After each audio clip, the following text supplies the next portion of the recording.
대한민국은 복 받은 나라예요. 1년에 2번이나 새해 복 인사를 받습니다. 그죠? 그러나 복은 하나님이 주시는 복이 참 복입니다. 하나님이 주시는 복을 받읍시다. 이 시간 하나님이 여러분에게 복 주시길 원하십니다. 여러분이 이 한 해 축복 인생이 되길 원하십니다. 저는 2023년 소망을 딱 하나 정했어요. 샬롬 축복이다. 샬롬 축복이다. 축복 인생이 되리라. 우리 교회가 축복하는 교회가 되리라. 우리 성도님이 축복하는 인생이 되게 하리라. 내 입에 저주는 사라지리라. 원만 불평 사라지리라. 할렐루야. 입술의 열매가 복의 열매인 거예요. 여러분, 복은 하나님이 주시는 것이 빼앗는 게 아니거든요. 은혜로 받는 것이지. 근데 그것을 빼앗으려고 태어나면서부터 복을 움켜쥐려고 했던 인생이 바로 야곱입니다. 야곱은 태어날 때부터 형한테 복을 안 뺏기려고 형 발꿈치 잡고 내가 먼저 나간다 하려다 늦게 나왔잖아요. 출생부터 경쟁하기 시작해서 평생을 그렇게 복을 쟁취하려고 살았던 그 야곱의 인생. 근데 하나님께서 그 야곱의 인생을 만나셔서 이스라엘이 되게 하셨고 축복을 빼앗는 인생에서 축복하는 인생이 되게 하셨습니다. 오늘 읽은 본문은 야곱의 축복 인생의 결정체예요. 창세기 50장은 그의 죽음이 나오고 그 죽음을 너무나도 많은 사람들이 안타까워합니다. 창세기 49장은 죽음 직전에 그가 가장 영적으로 충만한 시기에 하나님의 예언의 영을 받아서 자식들에게 예언적으로 선포한 축복의 말씀, 축복의 기도가 담긴 본문입니다. 이 안에 있는 축복의 메시지가 우리 성도들의 축복이 되기를 간절히 소망합니다.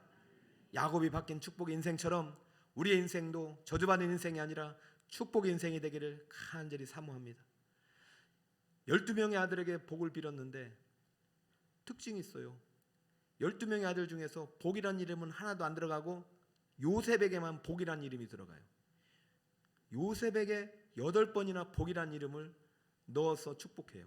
25, 26절 보면은 내 아버지 하나님께로 말미암나니 그가 너를 도우실 것이요 전능자로 말미암나니 그가 네게 복을 주실 것이라 한번 나오잖아요. 야, 너무나도 큰 복이에요.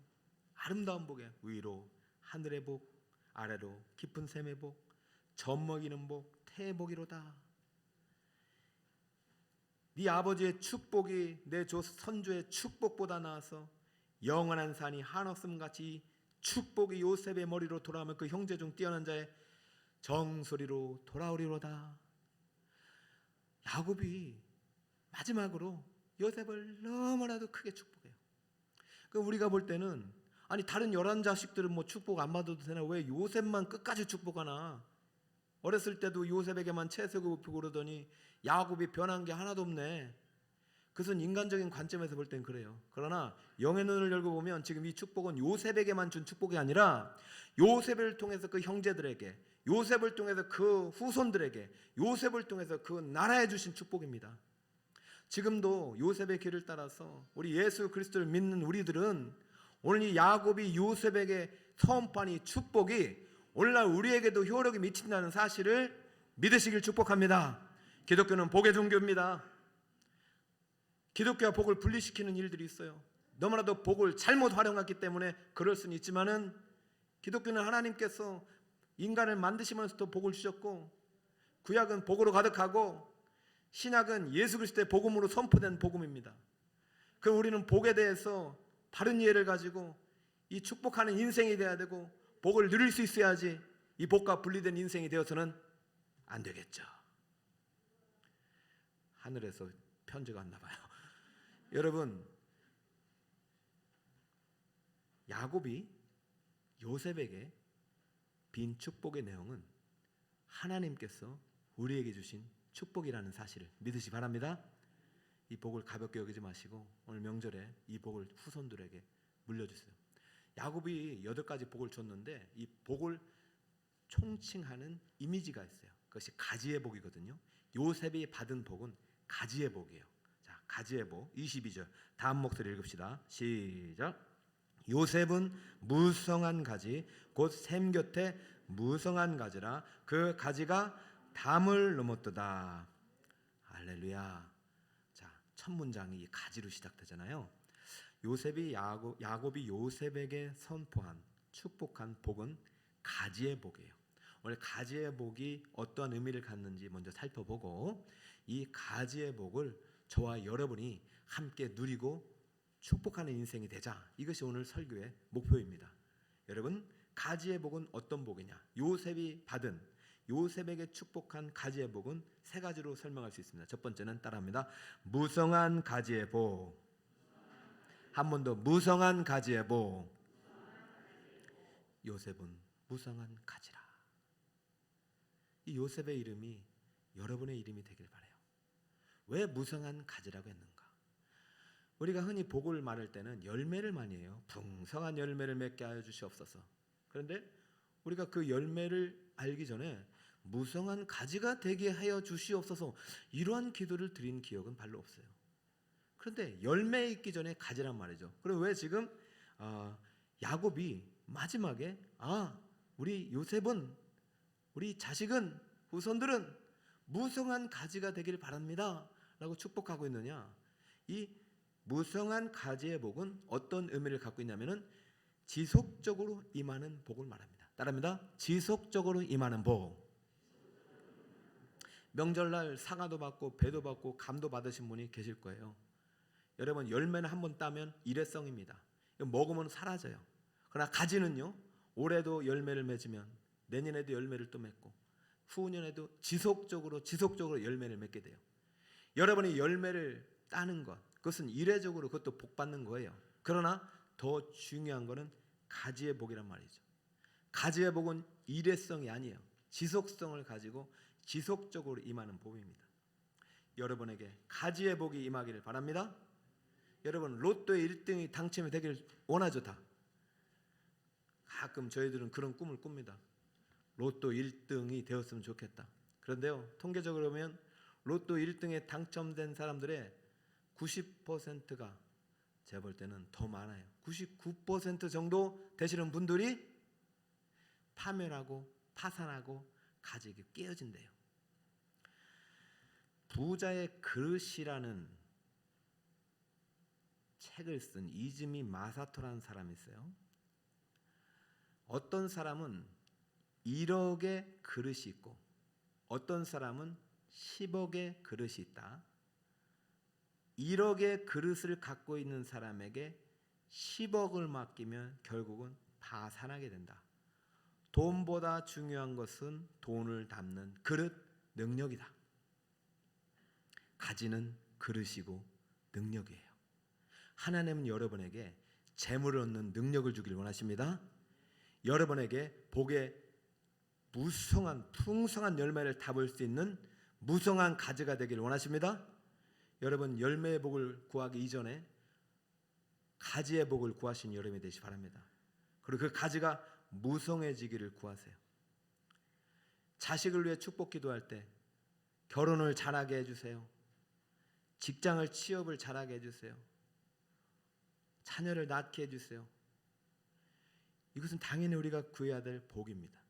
하나님은 일용할 양식을 위해서, 일용할 필요를 위해서 구하러 가셨어요. 근데 이제부터 여러분이 좀 바꾸었으면 좋겠는 게, 시간이 걸려도 당장 열매가 안 나타나도 우리 자식들이, 우리 남편이, 우리 아내가 무성한 가지가 되게 하여 주시옵소서. 무성한 가지의 복을 받게 하여 주시옵소서. 여러분, 황금알을 낳는 거위 아시잖아요. 이 거위가 황금을 낳아버려요. 당장 황금이 있으니까 얼마나 좋아요. 근데 한참 있다 또 황금을 또 낳아요. 그러니까 조급증이 생겨요. 야, 이거 배를 갈라버리면은 황금이, 큰 황금이 있겠지 하고 배를 갈라버리니까 어떻게 됐습니까? 오리가 죽어버렸습니다. 그리고 배 안에는 아무것도 없어요. 여러분, 우리에게 필요한 것이 열매일 수는 있지만 궁극적으로 진짜 참복은 가지가 되는 복이에요. 여러분이 무성한 가지가 되기를 축복합니다. 이것은 일회성이 아니라 지속적인 복. 자, 야곱이 마지막에 영적으로 가장 하나님 앞에 충만한 때에 요셉을 향하여, 자식들을 향하여 너희들은 무성한 가지가 되라 했던 이유는 너희들이 한 번 복 받고 끝나는 인생이 아니라 그 복을 계속해서 누리는, 지속적으로 복을 누리는 그러한 복의 인생이 되거라 라는 의미를 담고 축복했던 것입니다. 여러분, 우리 자식들이 당장 눈에 볼 때는 취직도 못하고 결혼도 못하고 실패하고 안 되는 것 같아도 끝까지 여러분 포기하지 말고 우리 자녀들이 무성한 가지가 되게 하여 주시옵소서. 시간이 걸려도 무성한 가지가 되게 하여 주시옵소서. 언젠가 풍성한 열매를 맺는 가지의 복을 누리게 될 줄 믿습니다. 야곱은 그 복을 빌었단 말이죠. 자, 두 번째, 요셉이 받은 가지의 복은 어떤 복이냐? 샘 곁에 가지의 복입니다. 따라해볼까요? 샘 곁에 가지의 복. 샘 곁에 있는 나무의 가지가 되어야 됩니다. 광야나 사막이나 저 돌밭에 있는 나무의 가지가 되면은 열매를 맺을 수가 없어요. 우리가 무성한 가지가 되는 것은 어디에 심겨졌느냐가 중요합니다. 여러분, 2년 전이죠. 벌써 시편과 함께 걷는 복인자의 길을 배웠습니다. 그 시편을 전체를 배우면서 우리는 시편 1편과 23편을 암송을 했습니다. 그렇죠? 2주간에 걸쳐서 암송을 했어요. 복 있는 사람은 악인의 꾀를 쫓지 아니하며 죄인의 길에 서지 아니하며 오래만한 자리에 앉지 않는 것만도 복입니다. 복 있는 사람은 그런 곳에 가지 않습니다. 오직 여호와의 율법을 즐거워하여 그의 율법을 주야로 묵상하는 그 자리에 있는 그 사람이 복 있는 사람인 줄 믿습니다. 그는 시냇가에 심은 나무가 시절을 쫓아 과실을 맺으며 그 잎사귀가 마르지 아니함 같으니 그가 하는 모든 일이 다 형통하리로다. 여러분, 시냇가에 심은 나무의 가지가 되어야 됩니다. 시냇가에 심은 나무의 가지가 되려면 그 심겨지는 동안은 시간이 걸릴 수 있어요. 그러나 시냇가에 심은 나무의 가지가 반드시 열매를 맺고 시냇가에 심은 나무의 가지가 반드시 튼튼하게 자라는 것입니다. 어제도 북서울 꿈의 숲을 이렇게 잠깐 이렇게 갔다 오는데 우리 호수가 있잖아요. 그 옆에 있는 나무들이 얼마나 아름답게 보이는지 몰라요. 여러분, 우리는 나무의 가지가 되어야 되지만은 무성해야 되지만은 어디에 심겨져 있느냐가 중요합니다. 시냇가에 심겨지지 않으면 나중엔 뽑혀서 버려지게 되는 것이에요. 세상에 심겨지면 안 돼요. 오직 예수 그리스도의 생명수 강가에 여러분의 복의 뿌리가 뿌려지기를 축복합니다. 여러분의 나무의 뿌리가 심겨지기를 축복합니다. 아니, 그 시냇가에 심겨진 나무의 가지가 되어야 합니다. 여러분, 기억해야 될 것이 있어요. 시냇가에 심겨졌든 저 돌밭에 심겨졌든 모두 다 비와 바람에 자유롭지 못합니다. 시냇가에 심겨져도 비바람이 불고 저 광야에 심겨져도 비바람이 불어요. 비바람이 불어요. 눈보라가 쳐요. 광풍이 쳐요. 이것은 우리 신앙생활에도 똑같습니다. 우리가 예수 믿고 하나님 나라 위해서 헌신해도 고난의 역풍은 언제든지 불어올 수 있어요. 그러나 샘 곁에 심겨진 무성한 가지는 어떤 가지냐? 흔들릴지언정 결코 꺾이지 않습니다. 여러분, 인생 중에 만난 고난, 어려움, 역풍, 그것은 여러분이 깊이 뿌리를 샘 곁에 내리는 과정임을 기억해야 합니다. 하나님은 절대로 여러분을 버리지 않습니다. 그러므로 내가 하나님 믿고 샘 곁에 심겨졌는데 나는 가지인데 부모님이 나를 위해 기도하는데 왜 내게 이런 어려움이 있느냐? 그 어려움은 여러분의 뿌리를 더 깊이 내려서 어떤 고난과 광풍에도 흔들지 않고 열매 맺는 무성한 가지가 되게 하는 하나님의 섭리임을 믿으시길 축복합니다. 여호와는 나의 목자시니 내게 부족함이 없으리로다. 그가 나를 푸른 풀밭에 누이시며 쉴만한, 여러분이 쉴만한 물가가 어딘지 어떻게 알아요? 우리 주님이 아시는 거예요. 나는 이 길로 가고 싶어. 나는 그냥 고난 없는 저 평온한 바다를 항해하고 싶어요. 그런데 왜 이쪽 길로 가가지고 나는 저 해변길로 해가지고 직진해가지고 가나안 가고 싶어. 그 왜 이렇게 막 삥삥 돌려가지고. 여러분, 인생을 지나다 보면 불평, 불만, 원망이 가득할 수밖에 없는 상황이에요. 그러나 여호와는 나의 목자시니 내게 부족함이 없으리라. 그가 나를 푸른 풀밭에 넣으시고 어디로 인도한다고요?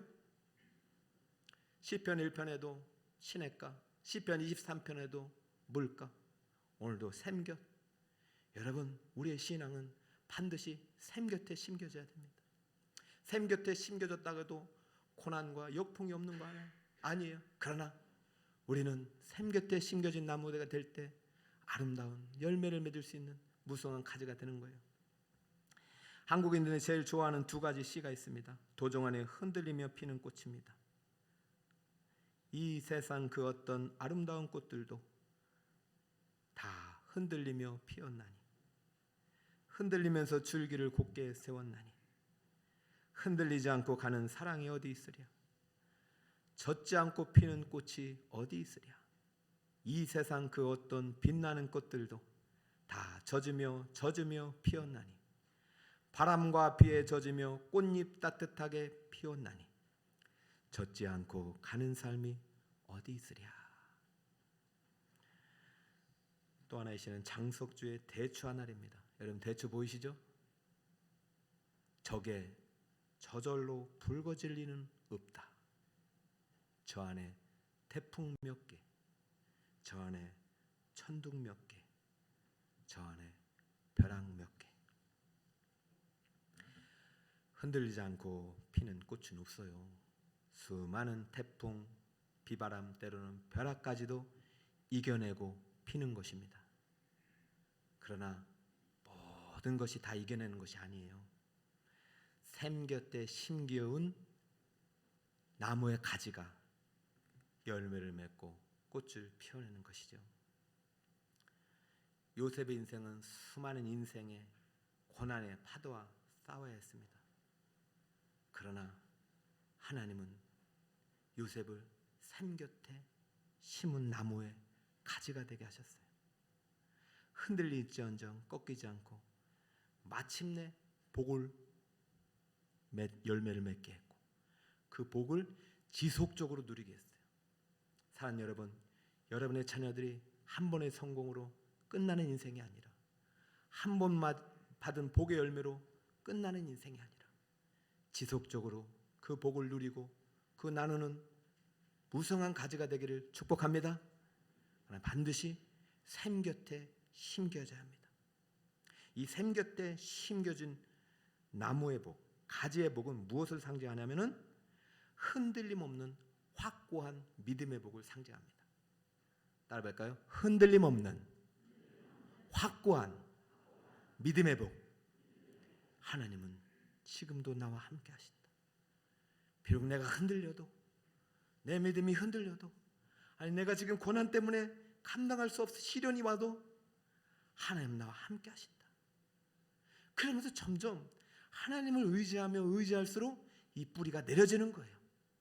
여러분, 어떤 삶의 환경 속에서도 하나님을 의지하고 하나님만 붙잡고 예수 그리스도에게 여러분의 믿음의 뿌리를 내리시는 샘곁에 심기운 나무의 가지가 되시기를 예수님의 이름으로 축복합니다. 그러면 어디를 가든지 잘 되는 거예요. 이 가지는 어디를 가든지 잘 되는 거예요. 보디발의 집에 갔더니 보디발의 집이 복을 받았어요. 감옥에 갔더니 감옥의 간수가 복을 받았어요. 아니 심지어 저 대통령궁 그 바로의 궁에 갔더니 바로의 온 집이 복을 받았어요. 샘곁에 심기운 나무의 가지가 되도록 기도하세요. 한순간에 취직 잘하고 열매 맺는 그 열매보다도 가지의 복을 위해서 기도하세요. 샘곁에 심기운 나무의 가지의 복을 받은 사람은 군청에 가도 군청의 복을 받고, 시청에 가면 시청의 복을 받고, 도청에 가면 도청의 복을 받습니다. 샘곁에 심기운 가지의 나무의 가지의 복을 받은 사람은 대기업을 가면 대기업의 복을 받고, 중소기업 가면 중소기업의 복을 받고, 소기업을 가면 소기업이 복을 받아요. 편의점을 가면 편의점 점주가 복을 받아요. 여러분, 환경을 탓하지 마세요. 사람을 탓하지 마세요. 내 가지의 크기를 탓하세요.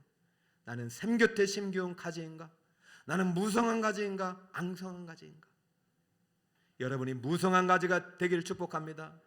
샘곁에 심겨온 무성한 가지가 되어서 어디를 가든지 여러분 때문에 복이 되는 그러한 축복 인생이 되기를 소망합니다. 요셉이 받은 가지의 복, 야곱이 축복한 축복의 내용은 세 번째, 담을 넘은 가지의 복입니다. 요셉은 무성한 가지라. 샘 곁에 무성한 가지, 그 가지가 담을 넘었도다. 여러분, 우리 인생 가운데 얼마나 많은 담이 있어요. 내 힘으로 넘어갈 수 없는 담이 많아요. 여러분, 많은 담을 다 더해도 우리가 정말로 불가능한 담이 있어. 아, 이건 불가능해. 그게 뭐예요? 사망의 담. 여러분, 사망을 넘어간 사람은 한 사람도 없어요. 오직 인류의 구원자 예수님만이 사망 권세를 이기시고 넘으셨어요. 그리고 예수를 믿는 사람은 이 사망의 벽을 넘게 하시고 이미 넘었고 우리는 사망에 지배받지 않는 인생이 돼요. 그런데 예수 믿는 사람이 두 번째 사망했으니까 그것이 뭐냐면은 절망의 벽이에요. 절망의 담.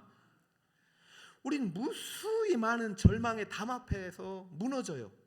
예수 믿는 사람도 더 그렇다니까요. 오히려 더 예수 믿는 사람이 아무런 노력을 안 해요. 학력의 담 앞에 뿌리를 포기해요. 아, 더 이상 나 샘 곁에 뿌리를 내리지 않아. 다른 곳에 한번 심어볼까. 내 학력 때문에 더 이상 나는 안 돼. 불가능해. 신분의 담이 있어. 내 출신의 담. 우리는 가난해. 재물의 담. 여러분, 우리가 살다 보면요, 한계 상황을 많이 맞아요. 그 지금 담을 넘은 가지의 복이란 말은 무슨 말이냐?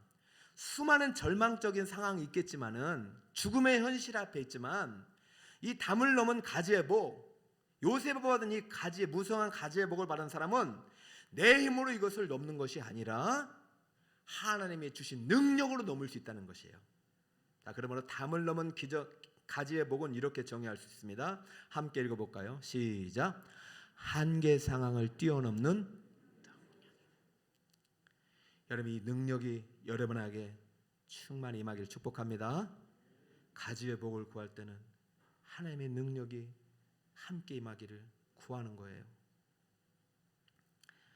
야곱은 요셉에게 가지의 복을 축복하면서 요셉에게 이러한 축복을 더하였어요. 24절 보면은 요셉의 활은 도리어 굳세며 그의 팔은 힘이 있으니 이는 야곱의 전능자 이스라엘 반석인 목자의 손을 힘입음이라. 여러분, 야곱이 이미 이제 요셉과 만나서 죽음을 앞두고 요셉과도 상당히 많은 시간을 이제 함께 살았습니다. 적지 않은 시간을. 그래서 요셉에게 마지막 축복하는 내용이 요셉아, 너의 활은 상당히 강하고 힘이 있다. 그리고 그러나 꼭 기억할 것은 이것은 야곱의 적는 자 이스라엘의 반석인 목자의 손을 힘입은 것이다. 23절에 보면은요, 활 쏘는 자가 요셉을 학대하여 그를 적개심을 가지고 활을 쏘았다는 얘기가 나와요.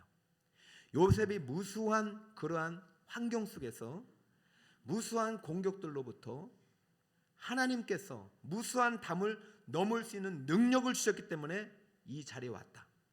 요셉이 출신과 신분의 담을 넘어서 총리가 되는 것은 세상적으로 보면 불가능합니다. 그러나 하나님의 관점에서 보면 아무것도 아닙니다. 우리가 전능자의 힘을 입는다면, 우리의 반석 되시고 목자 되신 하나님의 손에 힘입는다면 불가능한 것이 아닌 것이죠. 여러분, 구덩이에서 올라가는 것도 하나님의 능력을 힘입는 것이고, 바드바리 집에서 그 여인의 유혹을 받고 모함을 받았지만 거기서부터 죄수가 돼서 죄수의 신분에서 다시 바로 궁에 가서 총리가 되는 것은 우리가 생각할 때는 기적이야. 그러면서도 나오는 상관없는 이야기야 라고 결론 내릴까 마네요. 여러분, 샘 곁에 심기운 나무의 가지에 우리는 모두 포도나무이신 예수님의 가지입니다. 요셉도 예수님께 심겨졌을 뿐이에요. 여러분, 이제부터 저는 2023년 제 마음의 간절한 소망이 우리 북서울 꿈에게를 축복하리라. 북서울 꿈에게 성도들이 무성한 가지의 복을 받도록 기도하리라. 샘 곁에 심기운 무성한 가지가 되도록 축복하리라. 근데 마지막으로 그 가지가 담을 넘도록 축복하리라. 할렐루야. 불가능의 담, 절망의 담, 안 된다고 생각한 그 담을 넘을 수 있는 것은 내 능력이 아니라 오직 내 안에 계신 예수님의 능력인 줄 믿으시기 바랍니다. 내게 능력 주시는 자 안에서 모든 것을 할 수 있는 것이에요. 그럼 이 능력이 나타나려면 가지가 돼야 돼요. 샘 곁에, 그 뿌리를 샘 곁에 내리는 가지가 돼야 돼요. 제가 이제 오늘 세 가지 이제 야곱이 요셉에게 복을 빈 내용, 물론 뒤에 보면 태의 복, 젖먹이의 복, 하늘의 복, 땅의 복, 이런 완전수의 복을 이제 25, 6절에 소개는 했지만은 지금 요셉의 복을 상징하는 것은 가지의 복이라고 하고 야곱이 처음으로 이렇게 타이틀로 내건 이유가 있어요. 야곱이 지금 마지막에 죽기 직전에만 요셉에게 축복했다? 이미 요셉은 복을 다 받았는데요. 총리가 됐는데요. 뭐 이 복이 무슨 의미가 있겠어요? 그런데 요셉이 왜 지금 야곱 앞에 무릎을 꿇었을까요? 자기 두 자식들 데리고? 지금 야곱의 축복을 꼭 받고 싶은 거예요. 요셉에게 무슨 믿음이 있느냐? 내가 지금까지 총리가 되고 지금까지 복을 누린 것은 내 노력으로 된 것이 아니라 바로 아버지의 하나님의 능력으로 된 것이라는 믿음이 있는 거예요. 아버지의 하나님의 복을 마지막에 죽기 직전에 받고 싶은 거예요. 오늘 이제 명절 때문에 부모님 따라온 것이 오셨어요. 여러분 부모님이요 지금까지 그냥 사신 거 아닙니다. 지금까지 30년 50년 그 가지가 되도록 나무에 심겨온 가지가 되도록 믿음으로 심은 거예요. 여러분이 부모님께서 지금 가진 재산이 없다고 해서 축복할 수 있는 권세를 하나님 빼앗은 거 아닙니다. 여러분 잘 기억하세요. 요셉이 지금 49장에 야곱이 요셉을 축복한 게 아닙니다. 요셉은요 하나님을 만나고 하나님께 축복 인생이 되도록 결심한 그 순간부터 자식들을 축복했단 말이에요. 비록 그는 볼 때 열매가 없는 것 같아도 내 때는 이 열매가 없어도 내가 복의 가지가 되면 내 자식들의 반드시 열매가 있을 것이다. 여러분 축복 인생이 되도록 오늘 결심하시기 바랍니다. 환경이 때문에 담 때문에 막 나는 축복 인생이야, 난 저주받은 인생이야, 나는 안 되는 인생이야, 내 자식도 안 돼, 끊으세요. 이것은 불신앙이에요. 오늘부터 축복 인생이 됩시다. 야곱은 축복 인생이 되고 결심한 순간부터 자식들을 위해서 기도했다. 저는 그것을 오늘 마지막으로 소개합니다. 창세기 28장 18절. 베델에서 하나님을 만났을 때입니다. 야곱이 아침에 일찍 일어나 베개로 삼았던 돌 에벤을 가져다가 기둥으로 세우고 그 위에 기름을 붓고. 여러분 이 장면을 여러분이 좀 집에 가서 좀 묵상했으면 좋겠어요. 야곱이 형의 복을 빼앗으려고 청년이 될 때까지 그 열등감 속에서 그 형의 담을 넘지 못하고 이제 인간적인 방법으로 아버지를 거짓말로 속여서 자식의 그 축복을 받은 직후에 야곱은 도망자 인생이 될 수밖에 없었어요. 여러분 하나님의 복은 인간의 노력으로 움켜쥐는 것이 아니에요. 믿음으로 받는 것입니다. 그때 하나님이 만나요. 꿈속에서 환상을 보여주면서 하늘의 문을 열고 사다리를 하늘과 닿게 합니다. 그러면서 천국의 복을 보여주셨고 천국에 계신 하나님을 보여주셨어요. 저는 그때 그리스도를 봤다고 믿습니다. 이 사다리가 그리스도를 상징하고 십자가를 상징하고 그때 이제 야곱이 결심을 합니다. 이것이 하나님의 집이고 하늘의 문이구나. 내가 여기다 돌단을 쌓고 돌 기둥을 세워서 기름을 붓고 이곳을 베델이라 하고 내가 반드시 다시 오면 내가 하나님의 제단을 삼고 평생 동안 하나님께 예배하는 인생이 되리라. 그리고 이제 그때 이제 축복 인생이 되도록 서원을 하는데요.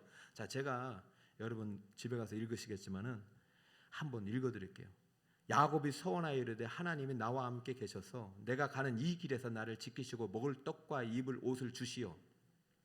내가 평안히 아버지 집으로 돌아가게 하시오면 여호와께서 나의 하나님이 되실 것이요 내가 기둥으로 세운 이 돌이 하나님의 집이 될 것이요 하나님께서 내게 주신 모든 것에서 10분의 1을 내가 하나님께 드리게 다니다 하였더라. 자, 이게 무슨 말이냐? 이제부터 나는 하나님 나라 샘 곁에 심기운 가지가 되겠습니다. 세상 나라에 내 뿌리를 심지 않겠습니다. 나는 이제 하나님 것입니다. 나는 하나님 나라의 무성한 가지가 되겠습니다. 이제부터 야곱은 자기가 하나님 나라의 무성한 가지가 되겠다고 결심을 하였고, 그리고 이제부터 자신은 복의 가지가 되어 이제 축복하는 인생이 되겠다는 결심을 한 거예요. 여러분, 이때 자기가 돌을 베개로 잤던 이 돌을 기둥을 세워서 기름을 붓고 그것을 베데리러 갈 때 이 돌이 바로 에벤입니다. 성경의 돌을 하나님이라고 표현한 것은 두 번이에요. 이때의 돌과 지금 창세기 49장에 야곱의 전능자 이스라엘의 반석이신 목자할 때 반석이 돌입니다. 에벤. 그리고 이 돌이 시편에 어떻게 표현되냐면은 건축자의 버린 돌이 집 모퉁이의 머릿돌이 될 때의 돌입니다. 지금 여기서부터 교회가 시작되는 거예요. 그러므로 하나님께서 야곱을 통해서 요셉에게 축복은 요셉이 받을 복뿐만 아니라 하나님의 백성뿐만 아니라 예수 그리스도를 머릿돌로 믿고 그 곁에 나무에 뿌리를 내리는 자들의 가지가 받을 복이란 말입니다. 할렐루야. 저는 우리 북서울 꿈의 교회에 담을 넘는 가지의 복이 가득 임하기를 축복합니다. 내 때 안 되면 다음 대 되겠죠. 3대, 4대가 되겠죠.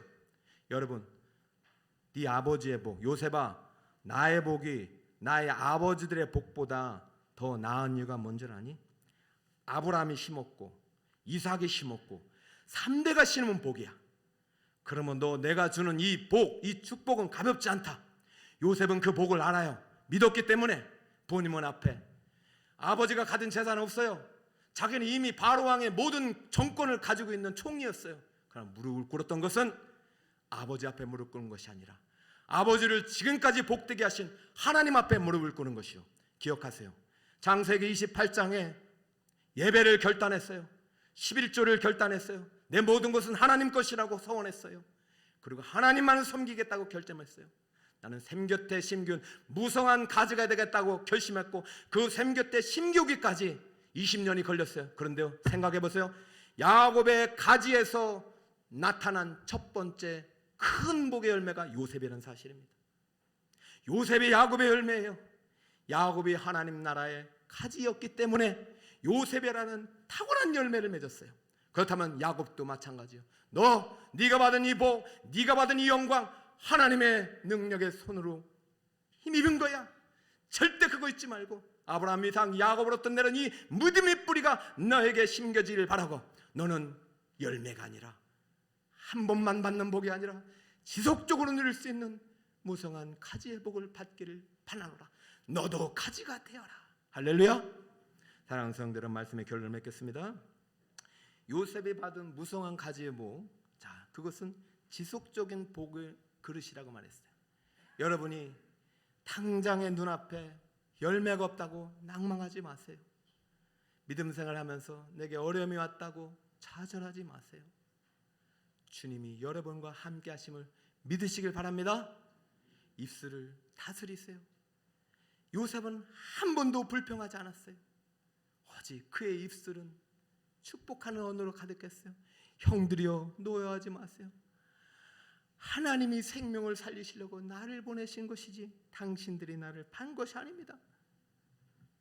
언어가 바뀌었어요. 샘 곁에 가시는 확고한 믿음의 복이에요.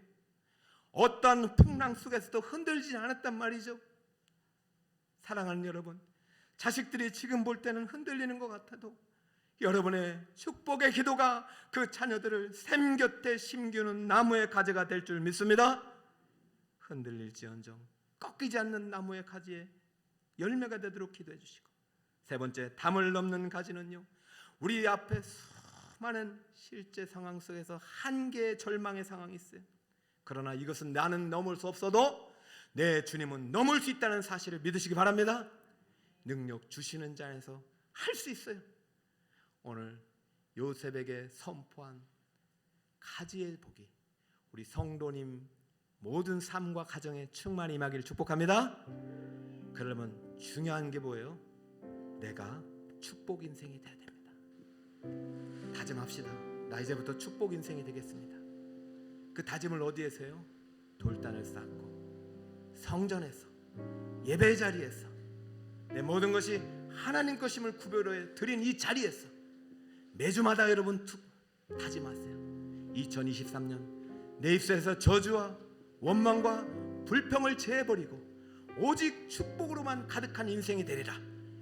나는 자녀들에게 축복하리라. 나는 교회를 축복하리라. 난 이웃을 축복하고 나라를 축복하리라.